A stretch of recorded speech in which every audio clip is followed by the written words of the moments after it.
do karla ni ko ki boka ki ka tere chi doro ma do le bulu ba beje parce que muna e ka tere suma femi ma were mai folo alhamdulillah ma kore mu folo anye famille fo sisa mais iba soro famille mi police fla de kan bamuso ani fache mais iba soro chiena famille ngolo yere oye chedi oye chedi ola pour que iga se ka den plan pour que ka se ka kuma den nyefe pour que den ka se ka ile chogoroba ka kuma me ka baraka ni aye abi wajibia ile yere ka fodo ika ke mogoye den se ka mogo mi lati donc oye wajibi de ye ambela de nenkan ijide ka ke mogoye chiena mogo mi adem se ka fle ka lati wala na kara mogoye dem se ka mogo mi lati ika keta ika fota ika comportement parce que ante famille yɛrɛ kan ma an bɛ denw de kan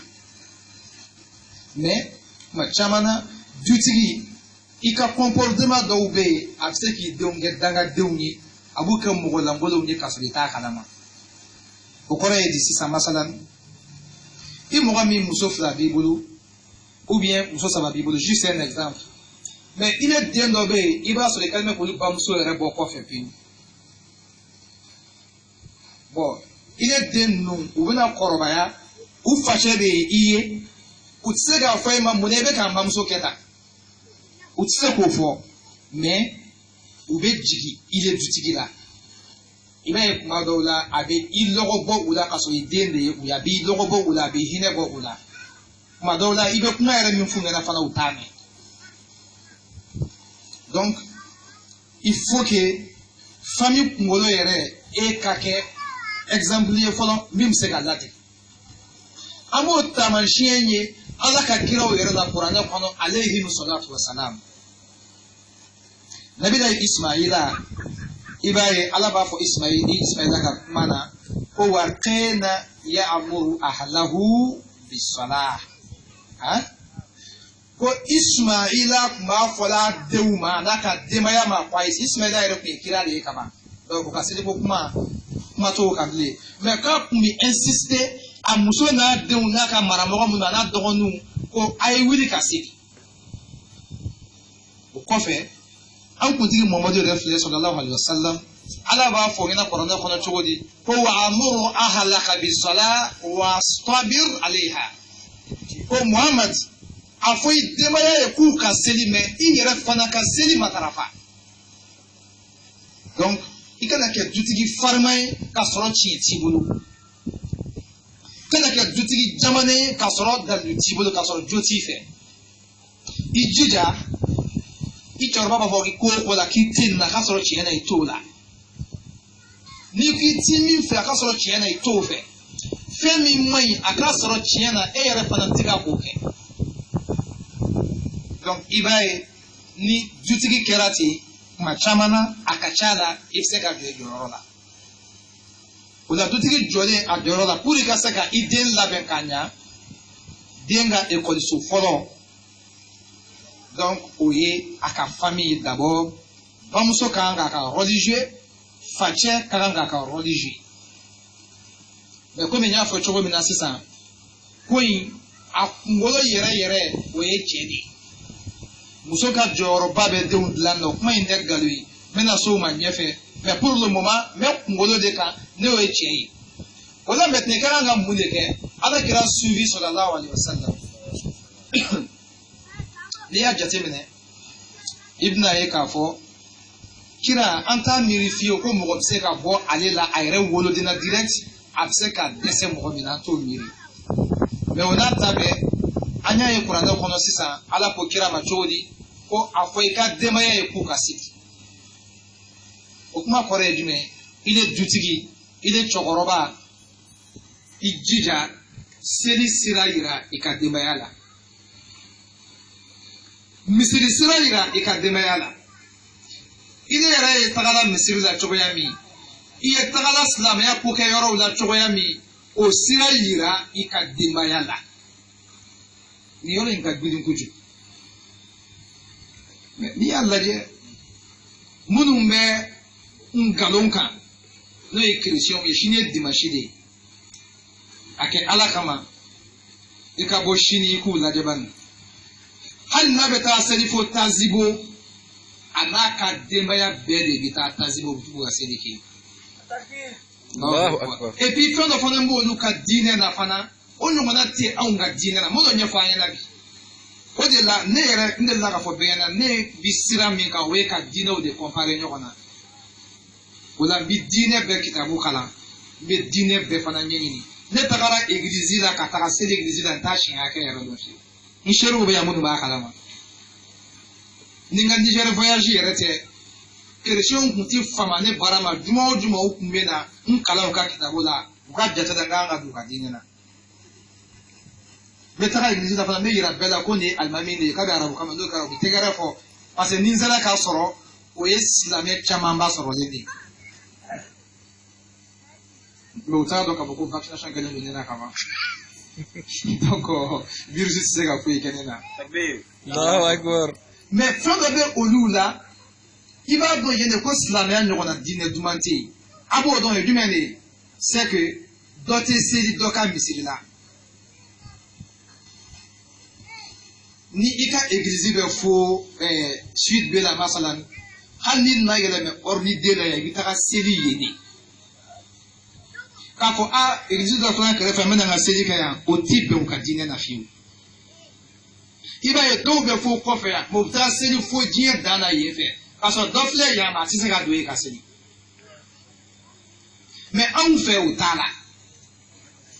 o de la une fois cɛ dɔ ko Africa numéro 1 na a cɛ in tɛ silamɛ ye a tɛ diinɛ si yɛrɛ la quoi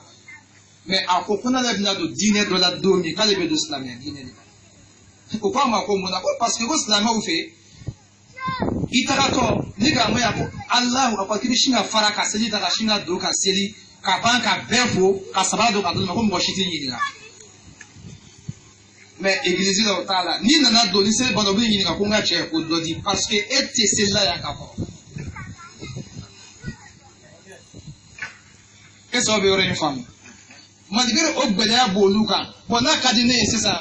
sini n bɛ taa fayiri seli fo Dugole ka misiri la sini kɛnɛ n bɛ taa seli kɛ fo Alifa fɛ yen n'o man jan n bɛ n ka moto ta n bɛ taga fo Tazibo n bɛ taa mɔgɔ tɛ bɔ fɛ cɛ min ni pasapema tun bɛ yan bi mɔgɔ jumɛn ka mɔgɔ don la parce que i yɛrɛ misiri dɔ de bɛ silamɛw bolo yan y'i pilasi an bɛɛ ye kelen ye mais tɔw fɛ yen n'i nana ni seli banna dɔrɔn u b'i wele k'i ɲininka ko i bɔra min nana mun de kɛ yan ne yɛrɛ ɲininkara n t'a siɲɛ hakɛ dɔ f'i ye n bɛ pantalon don ka n furu ye ka soulier don ka bibulu minɛ o bɛɛ la a bɛ dɔn ko n tɛ yan misiri mɔgɔ ye ni seli banna u bɛna ɲininka ko cɛ ko dɔ di donc o kɔrɔ ye di anw bɛ se ka ban de n'o tɛ an ka diinɛ ka nɔgɔ kojugu o la minnu bɛ nkalon sira kan minnu bɛ fili sira kan olu bɛ ka an ka kɛta minɛ an na ko seli ye silamɛya nguloma de ye ni seli binna silamɛya binna an k'o fɔ ɲɔgɔn ɲɛna mɔgɔ mɔgɔ tɛ seli o mana i nɛgɛ cogo cogo tant que i tɛ seli kɔ parce que ne tɛ bato si dɔn bato min tɔgɔ fɔra kuranɛ kɔnɔ i n'a fɔ seli cogoya o tɛ yen o tɛ yen o de kama an b'a kɛ siɲɛ 5 tile kɔnɔ mais jaga ye siɲɛ 1 de ye san kɔnɔ sunkalo fana siɲɛ 1 de ye san kɔnɔ hiji ye siɲɛ 1 de ye si bɛɛ kɔnɔ mais seli ye siɲɛ 5 de ye don o don o la denbayatigi dutigi ka jɔyɔrɔ fɔlɔ de ye i k'i janto seli la i ka denbaya la surtout seli fila bɛ yen a y'a janto o la kosɛbɛ o seli fɔlɔ fajiri ani saafo mɔlenkɔrɔw dugu kan i y'u lawuli u ka taa seli u lawuli u ka taa seli n'i bɛ taa misiri la u bila i ɲɛ alimami ye ne sɛrɛ dɔ bɛ kɛnɛ in kan yan o don su fɛ n hakili la sura dɔ bɛ fitinin dɔ nana ne fɛ yen a ye a ka moto filɛ nin ye ko ale bɛna seli n ko mun na baara ma ban ko u bɛ jɛ ka seli k'u ka du kɔnɔ ni seli kɛra ka i to k'i bɛ wari sara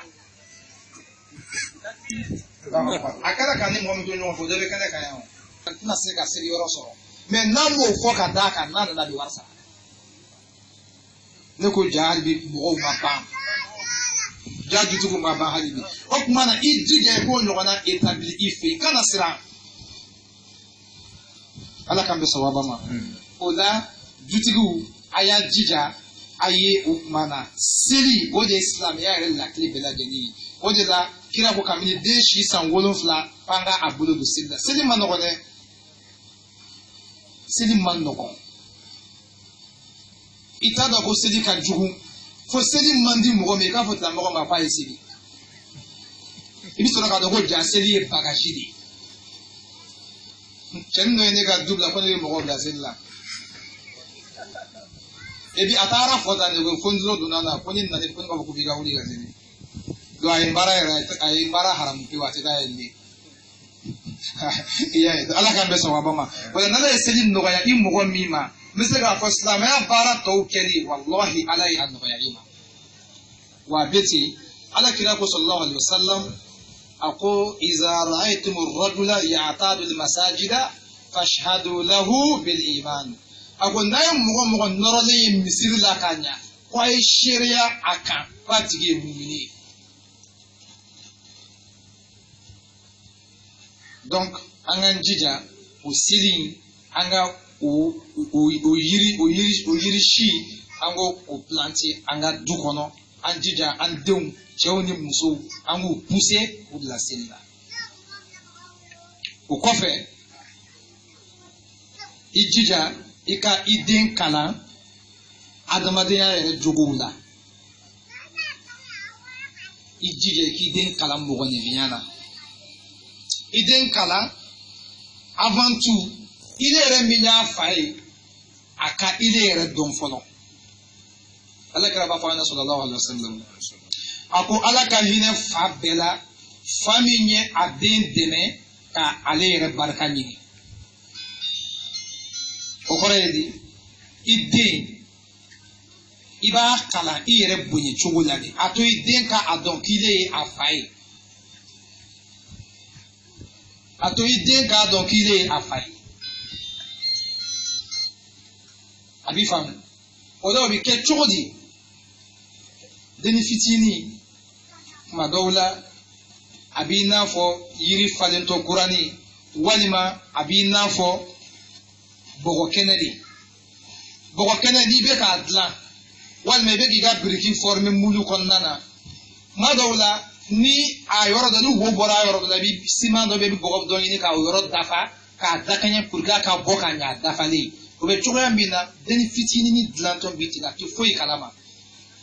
o la maintenant a bɛ wajibiya bangebaga kan i ka i den kalan ile yɛrɛ bonyani na fɔlɔ ni den wulila sɔgɔma a to a k'i fo n'a mana i fo i ka foli ka di a la est ce que e ye ne fo bi ya n bɛɛ bɛ kalan de o walahi ne ka cɛkɔrɔba dɔ ye Niger la si bɛ san 70 ani kɔ a tɛ foli ɲɛdɔn fiyewu c'est à dire a bɛ se ka na don lu falen ka jama na ka sin ka a fɛla fɔ ten ka taa n'a yɛrɛ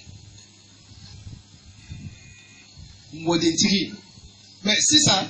a sinankun b'a dɔgɔya k'a lagosi mais a tɛ se k'a dabila parce que a kɔgɔra a la kaban o la mais i b'a ye nin bɛɛ juru bɛ an na dutigi yɛrɛ bɛ wuli a sigilen b'a ka bon kɔnɔ a sigilen b'a ka sigilan kan denkɛw bɛ wuli denmusow bɛ wuli bɛɛ bɛ tigi ɲɛ ko ka seli ka na dumuni kɛ ka si tɛna fɔ baba ye ni sɔgɔma mais a tɛ foli fana kan ye u la bon kabini yen lamɔ i denw ka ɲali sini o pieds commencera ka kari donc dala ko yuqawwamu sharikhu min zayranihi fayastawi man hana minhu waltawa ko yiri manamani wulitɔ ko n'i ka kalaman don a kɔrɔ k'a bɛ tilen mais ni mɔgɔ si jɛra kaban ni kolo kɔgɔra kaban hakili kɔgɔra kaban ni k'i b'a tigilamɔgɔ tilen i ka baara sɔrɔ o la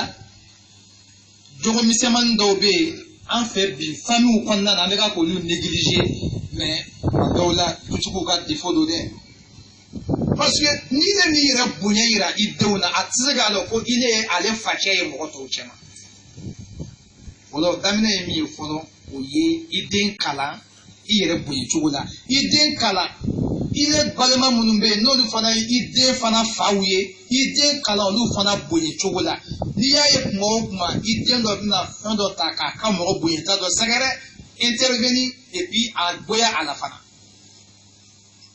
donc o ye denbayatigi ka jɔyɔrɔ dɔ ye pour i den ka se ka dilan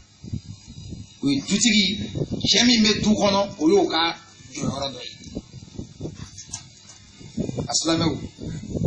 o kɔfɛ i den kalan fana yɛrɛmajigi la i den kalan yɛrɛmajigi la n'i y'a filɛ bi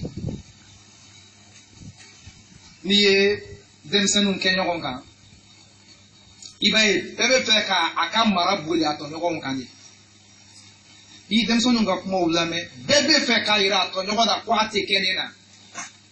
o la kafalenya jamanenya ka i kaman gbɛlɛ denmisɛnninw bɛ ka o de kalan k'a sɔrɔ réellement mɔgɔ min bɛ ten ni n'a sɔrɔ ko fanga tun bɛ se ka kow dilan adamaden tun tɛ misi mara adamaden tun tɛ samaw ni waraw mara i den kalan yɛrɛmajigi la i den kalan a kana to ka a ka kumakan sama ni a kɔrɔbamɔgɔw ye den kalan yɛrɛmajigi la to a k'a dɔn k'ale ka kan ka jigin duguma mɔgɔ dɔw ye ala k'an bɛ sababa ma o kɔfɛ fana i den kalan fana courage fana na c'est courage don i den na salaya ani farifaga i k'a dɔn k'a fɔ o de ye lakile ye ka ɲɛnɛmaya kunnagoya ɲɛnɛmaya kojugu k'a bɛɛ lajɛlen dayɛlɛ ka bila i ka den na kana sɔn i den ka kɛ fugari ye kana sɔn i den ka kɛ salabagatɔ ye kana sɔn abada i den ka kɛ mɔgɔ fari fagalen ye i jija i den a ka kɛ mɔgɔ ye mɔgɔ min tiɲɛ na courage bɛ a la mɔgɔ min n'a fɔra ko an ka taga nin ko in kɛ tout temps courage bɛ a la il est toujours engagé mɔgɔ fari fagalen don a hakili salen don mɔgɔ hakili salen don a tɛ se ka a yɛrɛ bɔ bolo la jango a ka mɔgɔ wɛrɛ bɔ bolo la e dun siginin de k'a fɔ ni e dɛsɛra don min a bɛ na i de ta i siginin de ninnu de bɛna misiri la ɲɛnɛmaya sini i siginin de nin de bɛna denbaya ta sini nin bɛna a dɔgɔninw ta sini mɛ kabini a fitinin ɲɛ b'a la k'a fɔ a bɛ ka fugariya fari da a bɛɛ ka bɔ a la o kɔfɛ fana i den kalan fɛnna fana a bɛ fɔ o ma fana ko maloya i den kalan maloya la alakira bi a fɔ an ɲɛna sallallahu alaihi wasallam a ka kuma dɔ la kuma in ka bon kojugu a b'a fɔ ko iza lam tastahi fasna ma shit kira ko maloya tɛ mɔgɔ o mɔgɔ la ko fɛn min ka di o tigilamɔgɔ ye k'o tigi bɛ se k'o kɛ a to i den ka maloya ni den ye ko dɔ kɛ n'a man ɲi a to an b'a fɔ fɛn min ma ko conscience c'est-à-dire a to i den conscience ka kuma a fɛ kuma dɔw la c'est-à-dire i den ci dɔ la a m'a kɛ walima a sumayara a kɛli fɛ walima i y'a bila baara dɔ la a tiɲɛna a bolo a to i den yɛrɛ ka maloya mun na ma se ka n facɛ ka baara kɛ ka ɲa tuma dɔw la o kama siɲɛ wɛrɛ a t'a dɔw wɛrɛ kɛ bilen mɛ kira ko ni maloya tɛ mɔgɔ o mɔgɔ la ko i sen bɔ o tigi sen na a tigi to yen parce que mun na ni mɔgɔ bɛ maloya a tɛ sɔn ka wuya tigɛ parce que n'i ye nkalon tigɛ i bɛ siran mun ɲɛ n'i ka nkalon nana kɔrɔbɔ don o don i bɛ maloya o la i bɛna fɔ tiɲɛ na n tɛ se ka nkalon tigɛ ɲɛ na a bɛ tan a bɛ tan parce que n'i ye nkalon tigɛ ni nkalon in kɔrɔbɔra don o don i bɛ maloya mɔgɔ o mɔgɔ bɛ maloya a tigi tɛ se ka sonyɛni kɛ parce que n'i minɛna sonyɛni na don o don a bɛ fɔ bɛɛ ɲɛna a cɛ ko karisa de tun bɛ ka mɔgɔw ka fɛn sonyɛ o la maloya o ye valeur ba dɔ de ye adamaden na n'a sara dɔrɔn i ka adamadenya sara i ka hɔrɔnya sara i ka diinɛ sara i ka fɛn bɛɛ sara i kɔni b'i sen kan seulement i sogo tɛ se ka don mun de n'o tɛ i ka kan ka faga k'i sogo tila mɔgɔw la de mɔgɔ min t'i maloya parce que a bɛ sɔn ko bɛɛ ma a y'a minɛ k'a bugɔ bi o sini bɛ tila ka nɔgɔ gbɛlɛlen ye kare kɔnɔ komi foyi ma kɛ parce que maloya tɛ yen i b'a minɛ i ka sɛ la bi ka a ci komi k'a ta tiɲɛ mais sini ina bi tila ka bɛn fana foyi parce que maloya tɛ yen o de la kira ko sallallahu alaihi wasallam ni maloya tɛ mɔgɔ o mɔgɔ la ko i sen bɔ a tigi sen na dɛ parce que a tigilamɔgɔ bɛ se ka fɛn bɛɛ kɛ o la i den kalan maloya la o kɔfɛ tuguni i den kalan a ka kɔnte a yɛrɛ kan i den kalan a ka kɔnte a yɛrɛ kan kana to i den ka kɔnte mɔgɔw kan mais nin bɛɛ bɛ daminɛ kabini den ka dɔgɔ de n'i ye den sigilen ye kuma o kuma ale yɛrɛ ma se yɔrɔ si fɔlɔ mais a ka baara bɛɛ f'a ka denmisɛnnin wɛrɛw de ci olu k'a ka baara kɛ i sen don a sen na n'o tɛ a ka dɔ don fugari ye parce que yɔrɔ bɛɛ tɛ i n'a fɔ e ka du kɔnɔna o i bɛ taga yɔrɔ dɔw la i tɛ mɔgɔ si sɔrɔ k'olu ci